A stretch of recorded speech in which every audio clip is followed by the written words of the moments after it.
And we're live. Here we go. Hey, This is the check-in. We're doing like a mental health check-in. Anyone wants to say hi, let us know. yes, please I'm do. here with Mike Gamache. Claudio Capri, I think, is at work, so he's not going to be able to join us.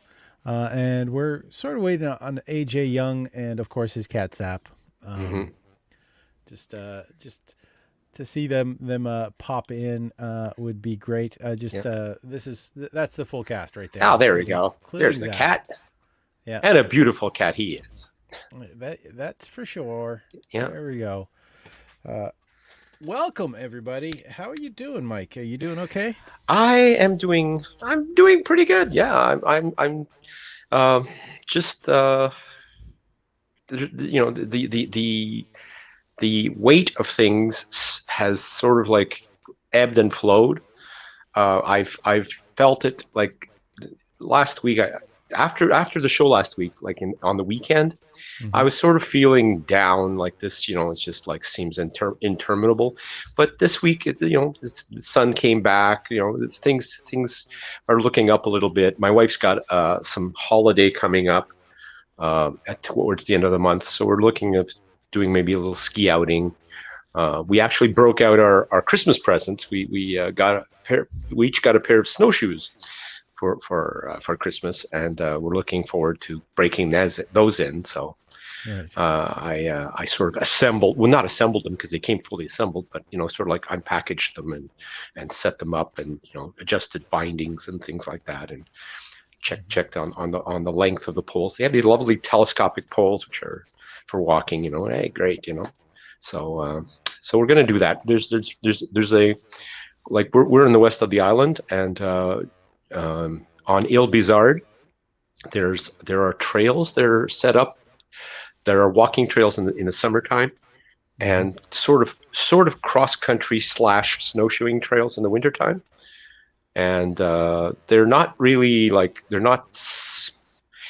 they're sort of like on there's a right of way for Highway 440, which is supposed to mate with the 40 out here on the West Island. At some future date, maybe never, but there's a right of way there through the island that is undeveloped land, and that's where all the trails are situated. So it makes for like walking through the woods, nice, fresh air, sunshine, snow, And so we're going to check that out. Somebody had suggested that, so we're going to do that probably on the weekend.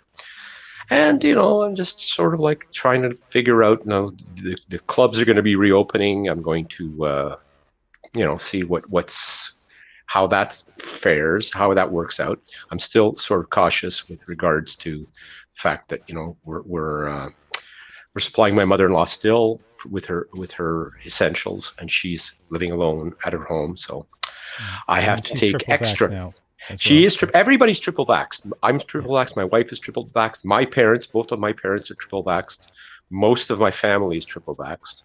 Um, and my wife, of course, triple vaxxed. She got triple vaxxed early because she works in healthcare center, so in the healthcare sector, so she got it very early. And yeah, everybody's good, except there's still that sort of like there's always that little thought in the back of your mind that what if you can contract it somewhere? What if you bring it to my mother-in-law, and she has Yeah. she has heart issues, and it's uh it's of concern. Let's put it that way. I'm not Yeah. I'm not deathly afraid of getting it, and I'm not deathly afraid of bringing it to her. I think she would fare okay. She's triple vaxxed, but you never know. You never know. So taking extra chances just doesn't seem Yeah.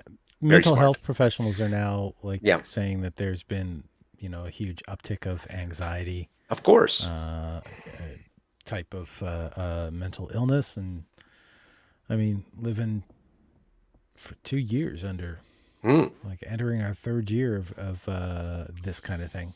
yeah. All right. I thought this was supposed to be a distraction from this, Mike. We're, Okay. uh, what you, but the mountain also has like a bunch of cross country ski hills. Yes. It's, Yes. I call it the mountain because that's what it's called in Montreal. Right. It's a Well, Nice there's little hill. there's also the area around the western tip of the island near Saint Anne de Bellevue. There's the Morgan Arboretum, and there's the grounds of the McDonald College and John Abbott, which have very large fields, lots of open There's a bird spaces. sanctuary too, Yeah, there's a I bird think. sanctuary there as well. Yeah, and Yeah. there's lots of little places that are sort of like out of the way that you don't really sort of pay much attention to them until you say, hey, I'd like to do this. Oh, that's available. There's actually areas of much of the city of Montreal, the island, like you go around Senneville, and you drive down Senneville Road between Pierrefonds and Saint Anne de Bellevue, and there are areas there that you'd swear you were like out in the country somewhere, like in up north or in the eastern townships, because it's like you're driving through rolling sort of like hills things and very sparse habit, houses are far apart and stuff, and you're driving through basically country. There's a horse farm out there, and a riding center, and it's just like, well, you'd think, Oh, that bird sanctuary was a set for something I did pre-pandemic. I oh can't yeah, remember. I know that I was part of a search and rescue crew uh, looking to find lost children. So, okay. so they had us in orange vests going through the marsh. Okay. There was I seem to remember there was a house on Cap Saint Jacques in the park, the Cap Saint Jacques area. The park has actually is a Montreal like city park. It's a reserved green space, but it Hmm. also has like there's like a farm thing, like a farm demonstration farm thing there. There's a few other buildings that are sort of like for public events and things like that. But there's also some in on Cap Saint Jacques. There's people who have houses there, and there was one house in particular, I think, that was an older house that was used as a set for a movie. I can't remember which one it was. It was a for TV movie. It was like children's, sort of like Lemony Snicket style thing. Okay. It was a thing about, yeah, something like goblins or mama, and I don't know if it was monsters, but it was something to do with that. And I recall they're saying they were filming there, and I thought, oh, I never noticed that house. I never noticed that house, and yeah, you should, like, because we do have real estate that lends itself to being a movie set. Oh, the a mansion is not the right word. I guess the B&B in Ghosts is Yeah. in Quebec. I can't Yes. say specifically where. It's not on island though. No, it's not another one. Okay. That's for anyone who's watching this and doesn't know what I'm talking about when I say on island. Montreal is an island. There's also Montreal the city, Yes. and Montreal the park. Hmm. But we refer to on island or off island. Like if any part of Quebec would ever have the chance of being considered bilingual, it would Yes. be Montreal Island. Montreal. I Yeah. mean, there's probably some places close to the U.S. and Yes. uh, Yeah, the area around Ottawa Huntington border. and Yeah, and yeah, yeah. Rigaud is very bilingual, and yeah. mm, yeah. But it's our province, and we're here. We're here. We're gonna stay. I don't Yeah. know why I'm talking like this, Yeah. Yeah. But we could but we could be a city state. I mean, let's face it, Monaco is about the size of Ile Notre Dame. yeah. Yeah. But Monaco has enough dirty secrets on everybody else. Yes. Oh my God, do they have money? God, do those people have money? And yeah, yeah, there are some rather shady people in Monaco. Yeah. Yeah. They have their. I'm not saying anything bad about Monaco. I am. That was him. It was, but yeah, that's I think we need less divisions in Canada, not more. Yeah, Uh, well, I agree. I agree. yeah. But by the same token, there should be a lot more of live and let live in Canada too than regulation over every single effing thing.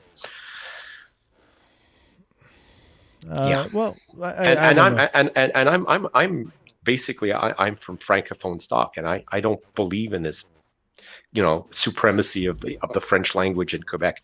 We're still part of Canada. That's my point of view on that. I mean, we're not going to get political here, but I think that, there are two official languages in Canada. And if you're going to make one of them out illegal in a part of Canada, that's bullshit. I'm sorry. New Brunswick is the only officially bilingual province in all of Canada. True. That's true. They are not problem free. No, I'm sure. They have an English version of sort of like the Bloc Québécois. Yeah. But the thing is, they never win seats. But they just run so everyone knows that what idiots look like. I think this pandemic has actually shown us what a lot of idiots look like. Yeah, it definitely has. They come from all over. Yeah. Tow truck driver was assaulted in Ottawa. Oh no! For Pete's sakes, doing his job, and that's what Oh, come on! Yeah, because they built a structure on Parliament Hill, and so it was going to be towed away because it's illegal to build a structure there. Of course. Yeah. So. Yeah. See, I've never been a very I understand there's laws, there's rules, there's regulations, many of which are there for our benefit, not to our detriment. But I've never been a law and order type, the law, crack down on these people, But if you're gonna be a stupid idiot and do something like that, something that's really like this is not right, this is completely against the law, we're getting rid of it, and you're gonna go and assault a tow truck driver who's trying to do that. I'm sorry, but you're a turd. You're an absolute piece of crap. It's they call it an occupation now, and the mayor really, the mayor has declared a state of emergency. Wow. They've been passing out fines constantly. Quebec City's being hit now. Yeah, but they've already, that's already sort of like fizzled out, because they essentially said they were going to move out of the city because there was a clash between them and the carnival, and the city was actually going to Quebec City. I gotta give them props for this. Quebec City basically said, look, the carnival brings in a shitload of money every year. Even in a pandemic, we need this thing. Get the hell out. That was their take on it. And they started fining them, and they started towing them, and it was like, get out. You're not welcome here. Get out. And by and large, they said, oh, well, we'll get out and we'll come back when the carnival's over. Well, by the time the carnival's over, most of the restrictions will have been lifted. Your big demonstration is going to be a moot point. You're really going to come back? I don't think so. Yeah. I think the States is going to hit 1 million dead. Yeah, I know. It's not that. Yeah. My wife said before this is all over, before this is completely over, she thinks the United States will have achieved 2 million deaths. And I'm not sure about that, but from the looks of it, they're certainly going to hit 1.5 million if they don't start getting a little bit more proactive. Their vaccination rates are horrible, especially in which areas. Red states.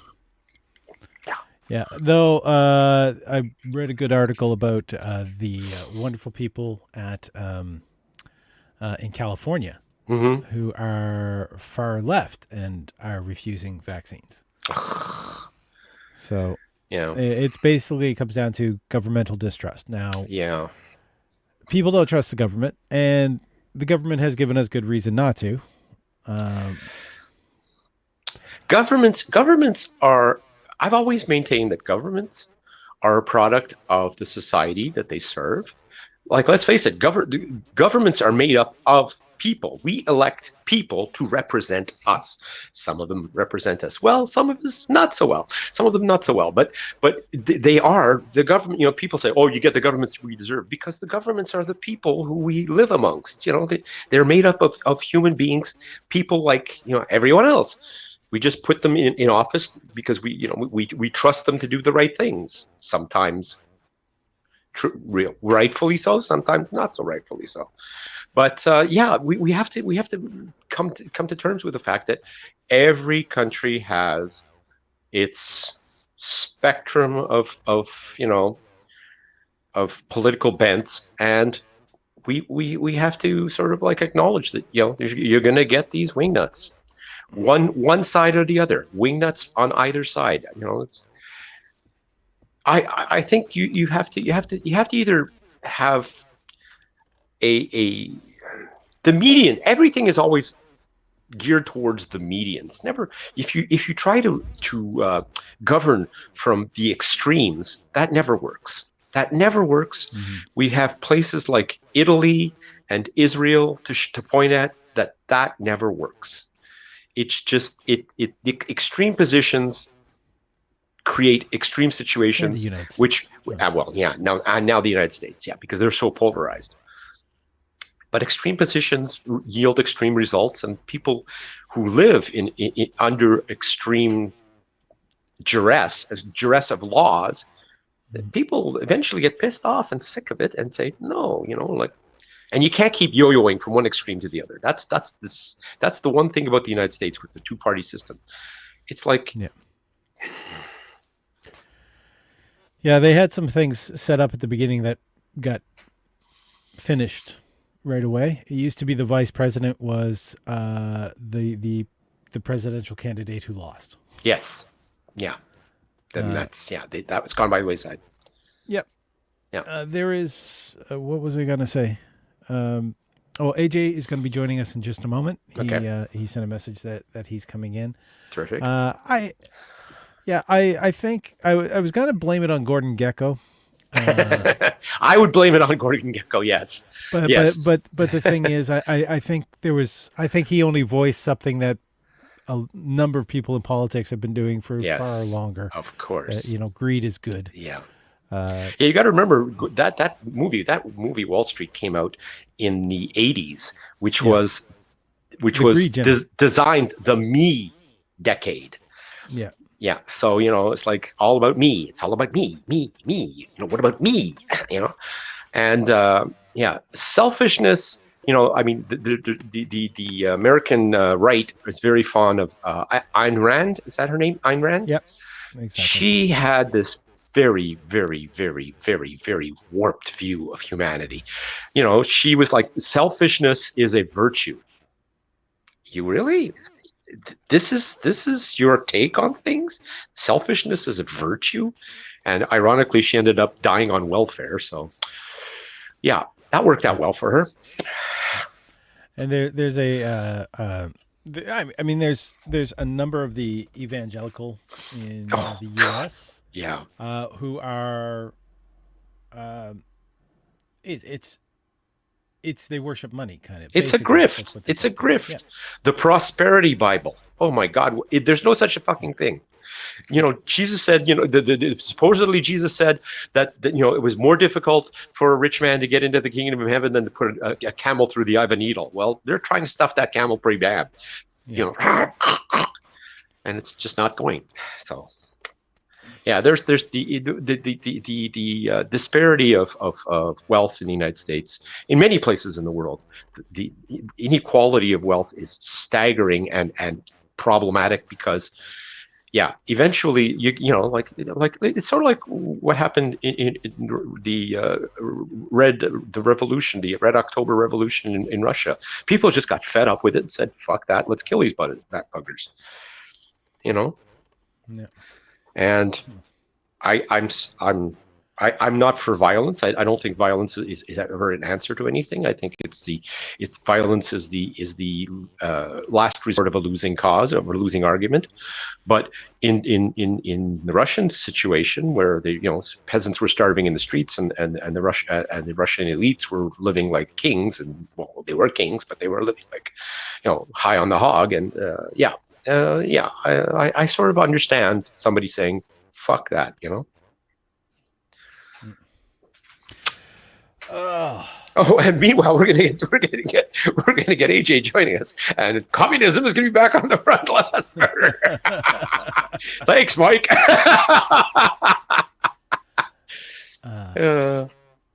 my goodness. There, yeah.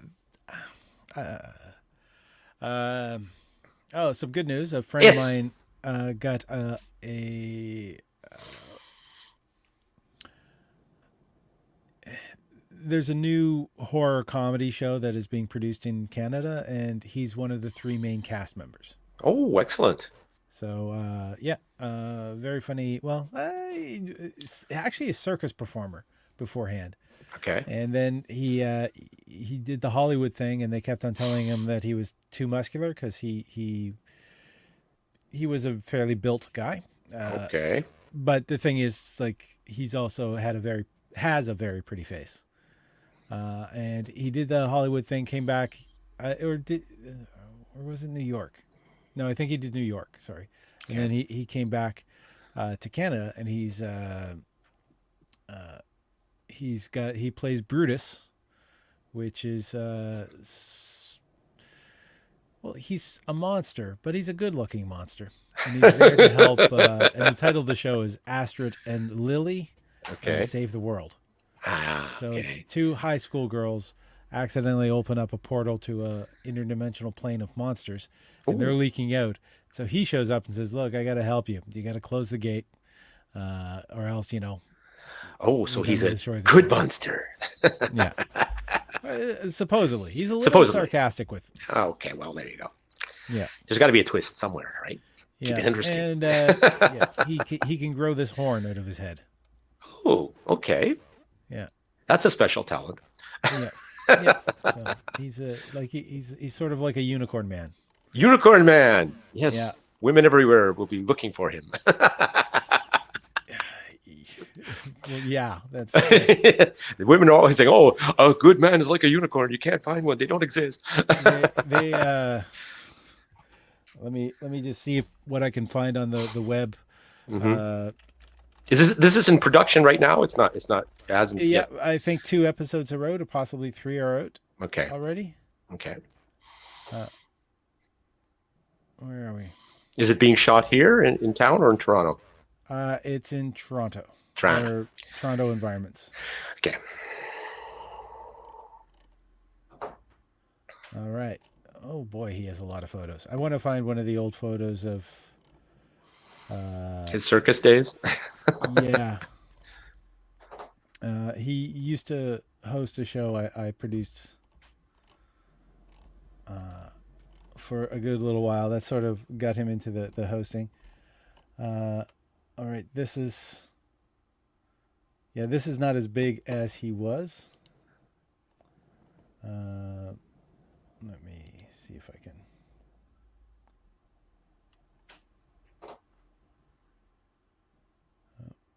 Okay, I can't really make that much smaller. Let's go with sharing. I know I'm slowing things up here. I'm just waiting to see this guy. And okay. Yeah. Did he go to the circus school here in Montreal, or? Yeah. Yeah. So, you know. Why didn't he make it in New York? I don't understand. This guy looks like he could play Latino. He could have played like a bunch of things.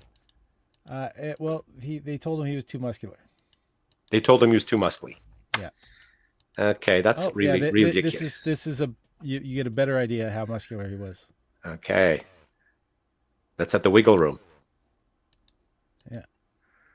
There we go.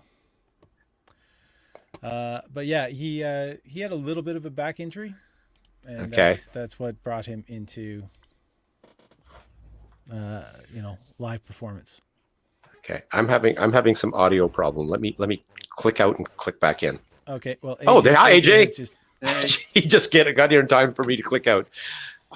Can I? Go for it. I'm getting okay.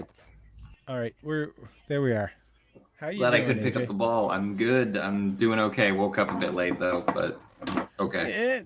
It happens. It happens. Morning is not my favorite time of the day either, and I'm getting to the point that noon is morning. Yeah. How have you been? What have you done this past week? There, that's resolved. Not much. I hit a new benchmark in quitting smoking, but other than that, that's pretty much all I've been focusing on. Oh, I got hired to do more DMing for D&D, which is always nice. Mm-hmm. But that's about it. This is a weird thing I've kind of noticed since you're talking about quitting an addictive behavior. Alcoholic Anonymous, right? They give you chips, right, to mark, sobriety. So yeah, the different levels of sobriety. Gambling aholics, they don't give them chips. Nice. And I wonder what they do give them. Is it like shot glasses? Yeah, because you don't want to give a gambler chips. Yeah. And do the gambleaholics meet up with the alcoholics and like exchange? You got chips for me? I got a shot glass for you. Oh my God. And it's funny because the simplicity of smokers, if you just gave them a cigarette every week that they went without quitting, it'd be perfect. Yeah. Brutal. Yeah. Brutal. You should give the gamblers like sticky stars on their forehead. Yeah. So then again, what do they give them in SLAA? You don't know that one? SLAA? No. Sex and Love Addicts. Oh, okay. Yeah, what would they? Yeah. They think it's just sex addicts, but right. It's sex L. SL. Okay. Yeah. Yeah. What could they give them? Probably a cold shower. Yeah. Just every month, take a cold shower. You're fine. Yeah. Not to diminish sex and love addiction. Yeah, I'm sure it's a serious issue. Yes. And that shower can't be a group shower. No. You have to take it alone. Sorry, that was a new line I was working on. I like it. I like it too. I definitely like it. Yeah. No chips for the gamblers. Oh my goodness, it has been it has been a weird week. AJ, sorry, I didn't. Have you seen a new Canadian production, Astrid and Lily, Save the World? No, is it on something specific? I don't know if it's on Showcase or Sci-Fi. It's actually it's on Sci-Fi in the States. Okay. It's sort of kind of Buffy-esque. Okay, nice. They actually sort of reference Buffy-esque because there's a demon who's teaching these two monster hunters. And his name is Brutus, and I know the actor. It's a friend of mine, lived here in Montreal for a good little while. So nice. Yeah, no, I haven't seen it. I haven't heard anything of it yet, but I am a big fan of monster hunting shows. I watched Supernatural for at least half the series run. Yeah. Well, that's a big commitment because that's like at least 14 years, isn't it, or something? Yeah, I always told myself that if because I like the first 6 seasons of Supernatural, and I told myself if it ends at 12 seasons, I would buy the box set because those first 6 seasons are worth owning. The whole potentially, thing. Potentially the last 6 that I didn't like. But then the seasons went on to 13 and 14, and I was like, you know what? Too rich for my blood. That's too many bad seasons with not enough good seasons. I'm not buying that collection. Yeah, I think. Well, part of the problem that happened was they went from they were going, okay, we're going to cancel, we're going to wrap it up, we're wrapping it up. Okay, this is going to be the big finale. We're going to pull out all the stops. It's going to go. Oh, we're renewed for another season. Shit. Okay. They couldn't stop the show if they tried. The fan base was way too adamant about keeping the show going. And they respect to them as the team. They respected that the fans had huge conventions just for the show. They had a huge following just for the show. So the team who made the show was like, look, we can end it. We can end it every season. We keep ending the show, but the fans keep telling us to come back, and we're allowed to. We have enough fans that when they say come back, the networks approve. So we're not going to disrespect the people who want us. They hit 14 seasons. They were like, hey guys, honestly, I know you want us to do this for 30 years, but some of our actors want to move on. Do different things. It was a really nice. I watched the last episode because I was like, I put enough time into it, I might as well check it out. And it literally was like, thanks fans for keeping us going. Can we please leave? Yeah. But there's a lot of these type of series, like these series that get major traction after 3 or 4 seasons, and they keep on going. And it seems to me, there's a couple of particular series that I see that season 6, season 7, sort of. There comes a point in time where it's like you should have wrapped it up then. Yeah, you should have wrapped it up then, and now you're sort of like, and I think that maybe not for the diehard people who are like very, very vested into something and like fanatics about it, but for most of the viewing public, there comes a point in time also where they're going, yeah, they're phoning that one in, or it's like, yeah, so the writing has suffered, or the actors just don't seem to be, bringing their A game here anymore. And it's I don't know. I think that there should be sort of, I don't know that, how many seasons did I'm trying to remember now which one just wrapped up. I mean, Big Bang Theory, they went too far. They went far too long in my books too. As soon as they did the second episode, they went too far. What was Community was 6 seasons in a movie? Isn't that the mantra?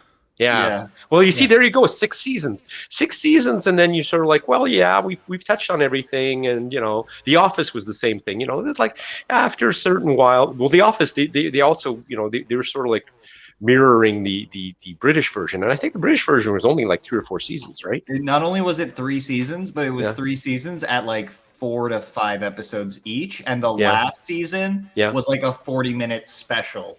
Right. So they milked hours out of like probably like 2.5 hours of TV. Like the whole Office franchise in the UK is basically 2 movies. Yeah, and they milked several seasons out of it. Yeah, the Ghosts in the UK is on its 3rd season, and it's like one of the most popular shows. And it seems Ghost US is picking up. Yeah, it's getting a lot of mention. Yeah. It got an early renewal for season 2. There's a certain thing also about like American versus like UK productions, or actually American versus the world. Yeah. There's a certain status quo that has to be maintained from the beginning to the end of the episode.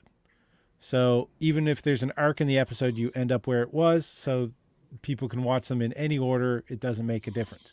A show that evolves, right, is a rarity in the States. Very rare. And it's even like the action kind of ones. That way the characters have there's no growth in the characters, because they don't change or learn. Mm-hmm. Community sort of bucked that a little bit, but also mocked it. Yeah. But there's I don't know. I've always had this thing about bands and comedians, and I guess I would say it probably would go for TV shows too. Because a lot of people pitch a TV show thinking about a single season, right? And they might have a vague outline where it's going to go. So when it comes to bands and music, you spend 10, 15 years honing your craft, get that first album, all right? And within a year, you're expected to come up with a second one, with the second album. Yeah, and it's got to be repeating. Yeah. And that's like a hard thing to do. So I imagine with a series. Yeah, certain band called Boston proved that very, very succinctly. Hey, you leave that first album alone and never mention anything again. Exactly. What? There is no Boston 2. There's Amanda's on 3, Yeah, I know. but you know what happened with them, right? Yes. Oh yeah, I know. It was. AJ, are you familiar with Boston? I'm familiar with Boston. I don't necessarily know like everything about the band. Okay. I like that album. They were the brainchild or the creation of this super control freak. Like absolutely, unbelievably, the guy was a perfectionist to the nth degree, and he was just like he was insufferable to work with. That explains that first album. Yeah. Oh, okay. Well, I've got a slightly different story. Okay. They did the first album. They toured for the first album, Mm-hmm. and the main songwriter, who was the guitarist, did not enjoy the touring experience. Yeah, well, actually, that I think the reason he didn't enjoy the touring experience was because he could not control the sound the way he wanted to, and secondly, they actually did not. Some bands are great in the studio. You get them out on stage, and they kind of like, ugh, they just they just don't gel, and this was one of those bands. They just didn't live. They kind of sucked. That sucks to hear because when you hear like Boston's music, you're like, Oh my God, in an yeah. amphitheater would I know. be really good. The music. If you listen to the album, the first album, you think this music, this whole. It sounds built for live settings. It's exactly. It sounds like this should be played in mega arenas. This is a band designed for taking this out on the road and playing it to 200,000 people. And that was the sucked. one thing they couldn't do. Oh, They that sucked. sucks. Because without even hearing that, not knowing much about Boston, like that's my feeling on that first album. Is I'm like, what an amphitheater band! What a live venue band! You can hear that in their sound. You can almost hear the bar in the atmosphere of the background of the album. And then except it was all manufactured. It was all manufactured by this one guy who had the absolute. He was a technical genius. But he was absolute a nightmare to work with. The record companies wanted to kill him. If I could interject, Yes. Mike, and finish what I was talking about. Sorry. Because CBS, he didn't want to tour. I heard the reason was because he was a very much a introvert. Like he was a genius. He was an introvert. And CBS basically sued him for not going, like refusing to tour after the second album. And he said, okay, sue me. And so one of the things that they put in the lawsuit is you can't act as a band, because they figured you hold this cudgel over these, artists and whatnot. And he folded. He went right away. Okay, sure. We'll do that. We won't be a band. Jeez.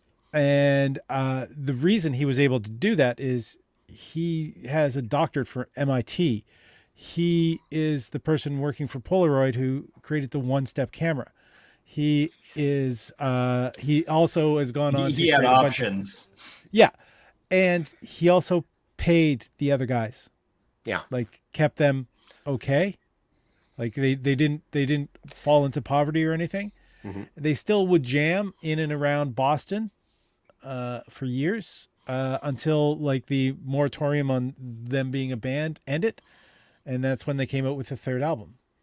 That's at least better to hear that. Like I always love the story of like the music industry being like, screw you, and then the artists being like, okay, bye, and then just going off and making their own success somewhere else. And the music industry is just sitting there holding this golden egg that they can do nothing with, and they're just like, well, I guess we shot ourselves in the face, didn't we?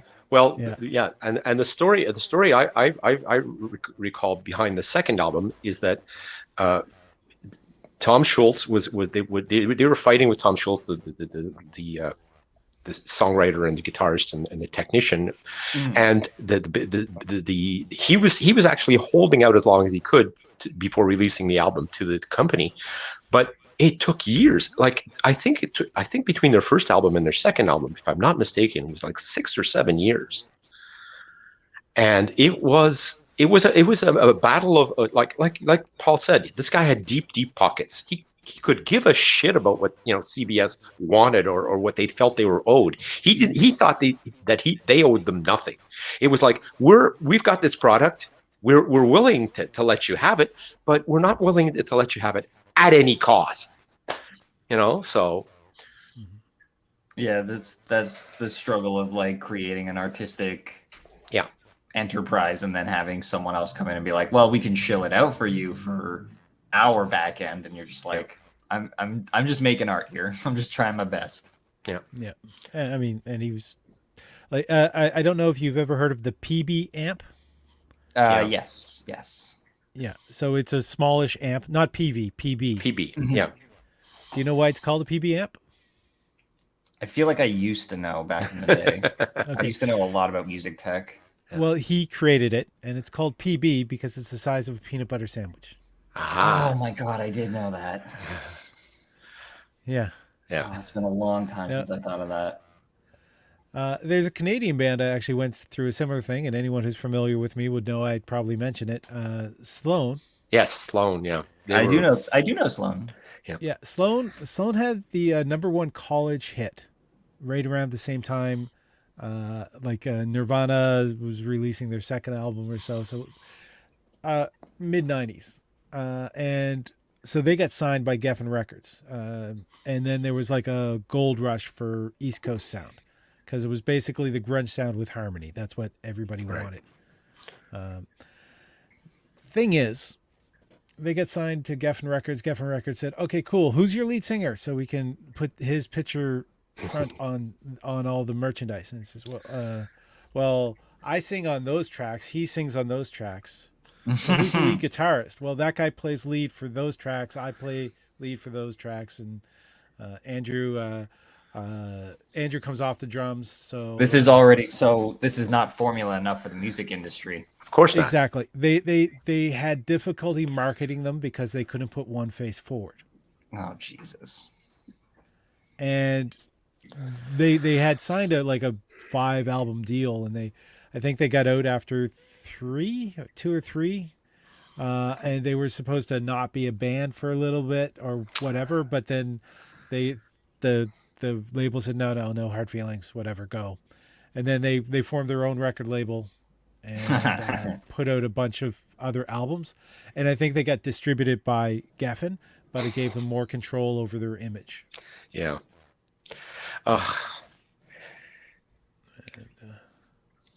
Yeah, that's a thumbnail version of what happened with Yeah. Did either of you guys ever watch? It was a very limited series called Vinyl. I was wondering if you were going to mention Vinyl. No, I've heard a lot about it. It was made by I think it was made by the guy who did Almost Famous, or it was produced by him. Yeah, I think it was produced by him. Crowe? Yeah, Cameron Crowe. Yeah. Anyways, but that series was really like a very large, very fuck you to the music industry, and it was a huge peek behind the scenes at what typically goes on in the business, if you will, because it's actually well, considering how powerful the music industry Yes. is in the art world, it's no surprise that it told all those stories and then got canceled immediately. Just wait, you're telling what stories? Yeah, wait, whoa, no, nobody's supposed to know that. Okay, this is wow. Okay, created by Mick Jagger, Martin Scorsese, Rich Cohen, and Terrence Winter. Okay, so Cameron Crowe is way off, but I knew it was made and produced by like quite a few, like some names. Yeah. What did you guys think of I'm Dying Up Here? Since we're talking about behind the scenes industry shows. I didn't see I don't think I've seen that one. That's on stand up, right? Yeah. Yeah. Stand up in the 70s. In the 70s. 70s, 80s. Okay, so that would be the era of Mitch Hedberg, that area. No, more. It's prior, more so it's 70s. It's pure 70s, I guess. 70s. Okay, Pryor and Carlin and But the thing is, it's at the Comedy Store, yeah. and Oh, so with there's some fudging of names, like of Mitzi Shore and all personality. that. Yeah. Yeah. So it's sort of like Mitzi in redirecting stuff. It has a. Can I spoil the first episode? No, Yeah. go ahead. Okay. Oh shoot, what's his name? The guy that the Mark Hamill lookalike that does the Winter Soldier. Sebastian Stan. Sebastian Stan. So he's in the first episode. He does Carson. Okay. So he does Carson. He does Panel. And then he goes to a hotel, orders a nice meal, watches his performance on TV that night, gets out, and like it's cutting to all the other comedians reacting to him on Carson and Right. how they they love him, and oh man, he's hit the pinnacle. And then so there's a trigger warning I should have probably mentioned. Okay. Oh, I know where this is going. This is Yeah. I feel like So he leaves the hotel, walks out, and steps in front of a bus. Oh God. Yeah. And so that's the I think he like gives all the money in his pocket to a homeless person and then does that. Wow. Yeah. And I love then that it's sort opening. of like everyone else afterwards sort of picking up the pieces. And it's a neat show. It's like when comedy was still sort of new and people didn't quite like audiences were still being educated. Right. Jim Carrey was an executive producer on it. Okay. that's right. Yeah, I was like, I know that someone like Jim Carrey is attached to it, but my brain kept saying, no, you're thinking of that kids show he did, the really dark show where he's a kids television host, but he's really mentally screwed up. The hell was that one called? I don't know what that was. Oh, it's very recent. It's got some really amazing shots in it, but there's a show that he also produced and he stars in it, and he plays like a child's TV host who's going through like real mental health issues. I can't remember what that one's called. Huh. But yeah, I forgot Jim Carrey made I'm Dying Up Here as well. Like he went on a production role a couple of years ago before COVID hit. Yeah, he was he never appeared in it, but Yeah, the other one, the kids show, that's the thing, is he was the main character. main character. Yeah. I might check out his IMDb. Just see what I can find the title. Yeah. It would be super recent. Any type of show or movie that delves behind the scenes of any facet of the entertainment industry. It's called Kidding. The show's called Kidding. Yeah. Okay. Oh yeah. No, any of those shows or movies that delve behind the scenes of things like that, are always either very entertaining or extremely like, oh my God, like, Yeah, really upsetting. Just why are you even bothering bringing this up type of thing, Mm-hmm. So some of it's informative, some of it's not so much informative because you kind of already knew that. I mean, apparently there's a new thing out with the story of Pamela Anderson and Tommy Lee, and from this everything I've read so far about it is like, oh my God, this is such exploitation. Why have they done this? There's no reason for this. Everybody knows the story. You're just rehashing what we already knew and presenting it in a way that does nothing to advance anything. Yeah, I've seen the first three. Yeah. I don't know how much more there's going to be, but I've maintained through the first 3 episodes of Pam and Tommy, if the next chunk of the show doesn't pivot to how victimized and how crap Pamela Anderson, because it's doing so much focusing on Tommy Lee and the guy who stole the tape. Yeah. But it keeps, I have faith in it because it keeps kind of like hinting that Pamela Anderson keeps coming out as a 2-dimensional character, but they keep hinting that she's very 3-dimensional. And the show has really right now, because it's on a break from its first 3 episodes to its next 3, it has this real slim opportunity for me where the next 3 episodes can be really focusing on Pamela Anderson, what happened to her, how she felt, her victimization, and how none of the people in this whole controversy had anything really bad happen to them except her. Because everyone, except her, Tommy Lee, everyone was like, first of all, Tommy Lee was fading into irrelevance when it happened. Before, so he got a boost back in his career. The dude who sold the tape made millions. Like everyone in this circle comes out gangbusters. But I'm hoping the show actually takes a second to go, no, this is like the actual effect to the person who got the most victimized out of it, the person who got lost their career. I hope they focus on it. A sort of redemption stage, if you will. Something like that. And then even if they tell the story of like her being victimized and everything that happened to her, they still have to be like sensitive about it to a degree, because like the woman went through some trauma. So I'm right now, I agree that it's pretty exploitative. Jenny and I have agreed that it's kind of being unfair to Pamela in the fact that she looks very two-dimensional. But they keep doing these little hints where she's really a deeper character. And if they do not push further on that, then the whole show's a bust, and like, why'd you even bother? But if they go further, if they approach it with care and they try to tell the story of like a real victim in this situation, then I've got hope for it. But for the most part, for these 3 episodes, I'm a little on edge that it's too much focused on like the shitheads in the situation. Well, there's a quote in the trailer where she says, "You're not on that tape like I'm on that tape." That sounds like it should, recognize. That's the thing. That part of the trailer isn't in the first 3 episodes that they have yet.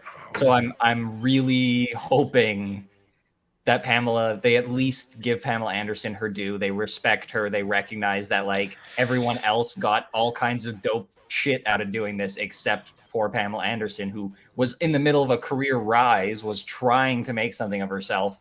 And like, this was pre Kim Kardashian. You could just make millions off a sex tape. So she just falls apart from here. But everything I've read so far about this, seeing, neither Pam nor Tommy Lee had any input into this production. That's a big problem. No, there was no, because it's a true story.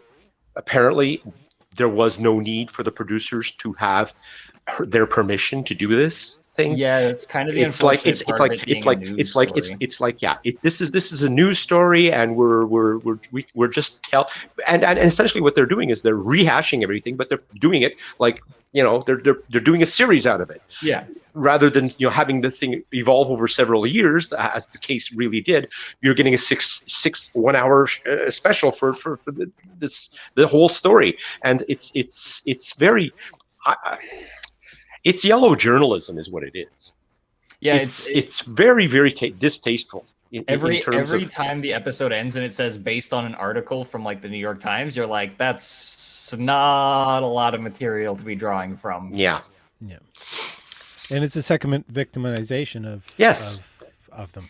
Exactly. That is the big reason that I'm hoping that at least in the second half they're more fair to Pamela, because I know that they can use the fact that it's news to not go and ask anybody. So that's the only reason I'm kind of hoping they at least they also sensitive. Though if they stray from the facts or they insinuate something that's untrue, then they are they could get in a lot of trouble. Liable for slander. But I'm not holding my breath for them having any sort of redemption arc.